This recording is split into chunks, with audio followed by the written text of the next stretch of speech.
Good morning students. तो आज हम देखने जा रहे हैं व्हाट इज़ डोमेस्टिक टेरिटरी या फिर इसको इकोनॉमिक टेरिटरी भी बोलते हैं। ठीक है, domestic territory is the geographical territory administered by government. Administered मतलब कि उन्होंने ओनरशिप ले रखी है या फिर अपने कब्जे में कर रखा है या फिर ओन कर रखा है। ठीक है, तो डोमेस्टिक टेरिटरी क्या है? जोग्राफिकल टेरिटरी, जिसको आप बोल सकते हैं कि मतलब लैंड और वाटर जो भी जोग्राफिकल फीचर्स में आते हैं वो सब administered by government within which persons goods and capital circulate freely।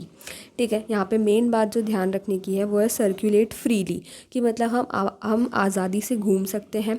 Persons goods जो भी हैं और कैपिटल जो कि पैसा, ठीक है, मनी जिसको आप बोल सकते हैं, वेल्थ भी बोलते हैं कैपिटल को। ठीक है, सो ये तीनों चीज़ें जो है वो फ्रीली सर्कुलेट कर सकें, ऐसे इसको हम बोलते हैं डोमेस्टिक टेरिटरी। ठीक है, जो कि ऑफकोर्स गवर्नमेंट ने अपने कब्जे में कर रखी है, एडमिनिस्ट्रेट कर रखी है। ओके, अब डोमेस्टिक टेरिटरी का मतलब बहुत से लोग बोलते हैं पॉलिटिकल फ्रंटियर्स। तो हाँ बिल्कुल, पॉलिटिकल फ्रंटियर्स मतलब कि जैसे इंडिया है हमारी, तो ये इसके अंदर अंदर का जितना भी इसके अंदर अंदर जो भी पर्सन गुड्स और कैपिटल फ्रीली घूम रहे हैं वो डोमेस्टिक टेरिटरी के अंदर आता है। ठीक है, बिल्कुल सही। तो पॉलिटिकल फ्रंटियर्स तो है ही सही, इसके अलावा डोमेस्टिक टेरिटरी और किसे किसे कहते हैं वो हम देखते हैं। सो फर्स्ट हमारा इसमें आता है टेरिटोरियल वाटर्स। अब टेरिटोरियल वाटर्स यानी कि जो भी हमारे इंडिया के आसपास जो भी हमारा वाटर है वो कितना कितना ले सकते हैं हम, अप टू 12 नॉटिकल माइल्स। ठीक है, 12 नॉटिकल माइल्स तक ही ले सकते हैं and the respective air space, और उसके ऊपर का जो एयर स्पेस होगा ना वो भी हमारा ही होगा। ठीक है, तो वो डोमेस्टिक टेरिटरी में आता है।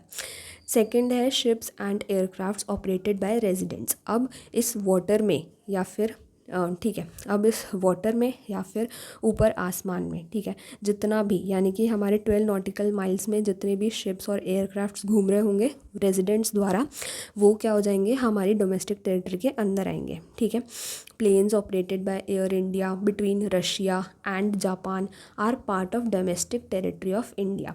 ठीक है, अब आप ऐसा नहीं बोल सकते कि भाई इंडिया का प्लेन था लेकिन अब वो इंडिया से उड़ के जो है रशिया में आ गया तो वो रशिया का प्लेन हो गया।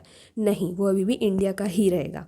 ओके ओके, नाउ थर्ड हमारा आता है फिशिंग वेसल्स। वेसल्स यानी वेसल्स मतलब शिप्स ही होती है। ठीक है, fishing vessels, ships, oil and natural gas rigs operated. Rigs मतलब ड्रिलिंग मशीन, ठीक है, जिनसे हम क्या निकालेंगे, ऑयल निकालेंगे। Okay, operated by residents. अब ये सब किसके द्वारा ऑपरेट करे जा रहे हैं? अगर रेजिडेंट्स के द्वारा यानी कि इंडिया के लोगों के द्वारा इंटरनेशनल वाटर्स में, वो डोमेस्टिक टेरिटरी के अंदर आएंगे। ठीक है, where they have exclusive rights of operation, जहाँ पे हमारा राइट है ऑपरेशन करने का, यानी कि वहाँ से ऑयल निकालने का, नेचुरल गैस निकालने का। ठीक है, तो वहाँ पे अगर हमारे शिप्स या फिर वेसल्स घूम रहे हैं तो वो हमारे ही टेरिटरी के माने जाएंगे। ठीक है, डोमेस्टिक टेरिटरी ऑफ इंडिया में ही काउंट होंगे।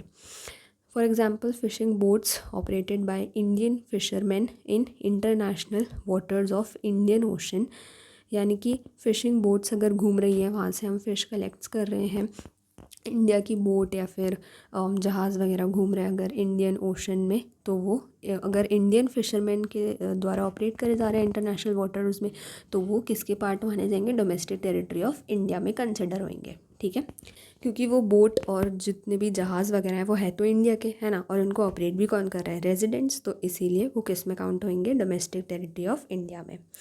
चलिए, फोर्थ आता है embassies, consulates and military establishments located in other countries. जैसे कि इंडियन एम्बेसी अगर यूएसए में है तो वो किसकी पार्ट हो जाएगी, इंडियन डोमेस्टिक टेरिटरी की। ठीक है, अब समझते हैं एम्बेसी क्या होता है। देखो, एम्बेसी मतलब कि अगर जैसे इंडिया है, ठीक है, उसमें किसकी एम्बेसी होती है, अमेरिका की, और अगर अमेरिका है तो उसमें किसकी एम्बेसी होगी, इंडिया की। ठीक है, तो यहाँ पे अमेरिका की एम्बेसी है और यहाँ पे इंडिया की एम्बेसी है। ठीक है, अब जैसे यहाँ पे कोई इंसान है, इंडिया का कोई इंसान है, उसको अमेरिका जाना है, तो ये जो अमेरिका की एम्बेसी है ना इंडिया में, वो उसको वीज़ा जो है इशू करेगी। ठीक है, और ये काम होता है अगर जैसे यहाँ यहाँ पे अमेरिका में कोई अमेरिकन रेजिडेंट है, उसको इंडिया आना है, तो जो हमारी यानी कि इंडिया की वहाँ पे इंडियन एम्बेसी है ना, वो उसको वीज़ा इशू करेगी। ठीक है, ये होता है पहला काम एम्बेसी का। अब दूसरा मीनिंग क्या होता है एम्बेसीज का, कॉन्सुलेट्स मतलब आप ऑफिस या बिल्डिंग मान सकते हैं।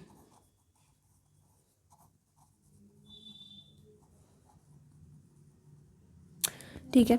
मिलिट्री इस्टेब्लिशमेंट्स तो पता ही है, ठीक है, मिलिट्री के जितने भी इस्टेब्लिशमेंट्स हैं यानी कि रहने की जगह वगैरह, वो सब किस में आएंगे, डोमेस्टिक टेरिटरी में आएंगे। ठीक है। एम्बेसीज़ का दूसरा मीनिंग क्या होता है कि जैसे कि मतलब कि अमेरिका में ये जो बिल्डिंग है यहाँ पे, ठीक है, ये किसकी बिल्डिंग है, मतलब ये एक एम्बेसी है, तो ये बिल्डिंग जो है, या फिर आप कॉन्सुलेट्स बोल सकते हैं, ऑफिस बोल सकते हैं, तो इसमें जो है कौन रह रहा होगा इस बिल्डिंग में, एक इंडियन ऑफिसर रह रहा होगा। ठीक है, इंडियन रह रहा होगा, जो कि किसको रिप्रेजेंट कर रहा होगा, हमारी इंडियन गवर्नमेंट को रिप्रेजेंट कर रहा होगा। ठीक है, जिसको हम क्या बोलेंगे, एम्बेसडर बोलेंगे। ओके, इसको हम एम्बेसडर बोलेंगे। ठीक है, आई होप आपको एम्बेसीज का मतलब समझ आ गया होगा। ठीक है, थैंक यू।